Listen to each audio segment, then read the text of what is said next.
Lessons I learned from my auntie.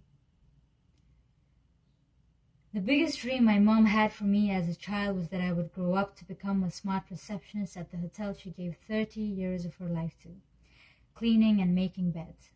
How wonderful she thought it would be to see me behind the shiny marble counter, dressed in crisp cotton shirts and suits, smiling, talking eye to eye with the white folks, fluent in a language that landed big jobs. My mommy's entire universe was held up by her hard-working hands, working at the hotel, working around the house, working with no support from her husband, working to help her old parents raise the 3 young children while she was working away, and in the little time she had, she dreamt little dreams for us, as humble as herself. But my auntie, she knew that dreams didn't have to spring from within our horizons, that if we could ride the wind, we'd see 10,000 more, and it still not be the end of it. So she taught us how to dream, to close our eyes to the elusive horizons and open them instead to the endless world of inner potentials. She told us that the roadmaps to the dreams we saw there, when laid out in the physical world, would always pass through a lot of new places where we'd meet a lot of new people, and it almost always passed through schools and a lot of books. When I first started going to school, they talked to me in a tongue I did not understand, and I used to cry so much my teachers sent me off to my sister's class, and I stuck to her like Velcro, looked up to her like she was the sky. Ujwala, my name means brightness. Hers meant the first light. And she was always the firstborn, first in the class, always the first to finish her homework. So sometimes I made her do mine.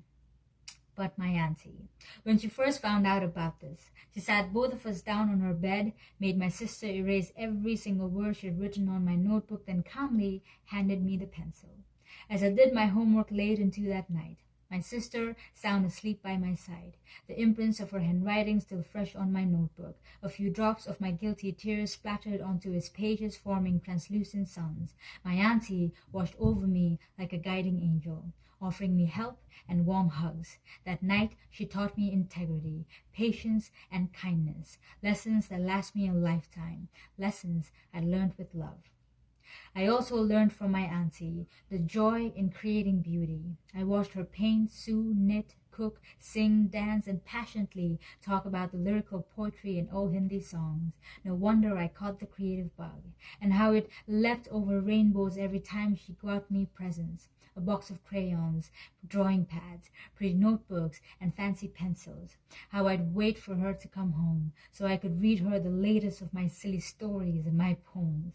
And she listened to me with such excitement, applauded every time like it was the best thing she'd heard. She made me feel good about myself. She taught me self-worth. So I grew up in love with writing, journeyed my way into journalism, where a serendipitous love letter in a form of a press release called me out to a spoken word workshop, met people there who were as poetry struck as I was. Together we called ourselves the Word Warriors, our mission to take poetry from pages to stages and into classrooms with students and people of all ages. Our words as our weapons, we waged wars against injustice, raised flags of feminism, and called out from the margins. In our classrooms, brimming with laughters and tears, poets as young as 13-year-olds built their own communities, poets who listened to each other's stories. We were learning and teaching empathy. We were learning and teaching respect. I truly believe we were creating a better world with poetry, and I was happy. In one of these classrooms, I met Regina, whose poetry spoke of her struggles of growing up with an alcoholic father, of working at someone else's house as domestic help since the age of 6, of standing up against the relatives bent on getting her to quit school and get married so that she'd no more be a burden. Her poetry was her rebellion, where she could shout out to them that she could be more than they could ever imagine. But when this brave young girl told me she was afraid that they would have their way, that they would be proven right because she was bound to fail, that her board exams were due next month and she couldn't get away with guessing answers for her English exams anymore, I told her not to worry, that she was as bright as the sun in the sky. But she gave me a helpless smile. I found out she didn't even know what the words meant, or that the sky was spelled S-K-Y. 14 years of school, and yet this language of opportunity was lost to her. I was afraid the opportunities would be lost too, that no matter how hard she tried to stretch her horizons, her strength would only get her as far as the skies of Dubai and Qatar, where so many young boys and girls like her handed over their passports and their lives to the grinds of modern-day slavery. What good was my poetry, I thought? What good was poetry at all, if it could not stop the people I'd come to love from falling into the cracks again, the abysmal traps of poverty? If I could do nothing but feel helpless as the horizons came crashing in on me, like I was a black hole, breathing in all this chaos, not knowing what to do with it, not knowing what to do at all, because what can one person do? But my auntie, the biggest lesson I learned from her was that one person could make all the difference. Look what she's made of me. So I've dared to ride the wind again, and here I am, following the roadmap to a dream bigger than myself, in a new place, with new people, back to school, with lots of books.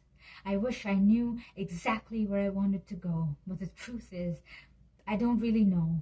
In class, I'm talking in these terms. It feels like I'm learning a whole new tongue again. I know I'll stutter, fail, try, learn, fail, and try again. And one of these days, I'll start speaking the tongue. But in my dreams, I'm still back home in the classrooms, asking my students to erase all their fears, boundaries, and insecurities, handing them pencils to draw their own dreams and write out their life stories, reminding them to stay true but always be creative, like poetry, trying to become for them the kind of teacher my auntie was to me.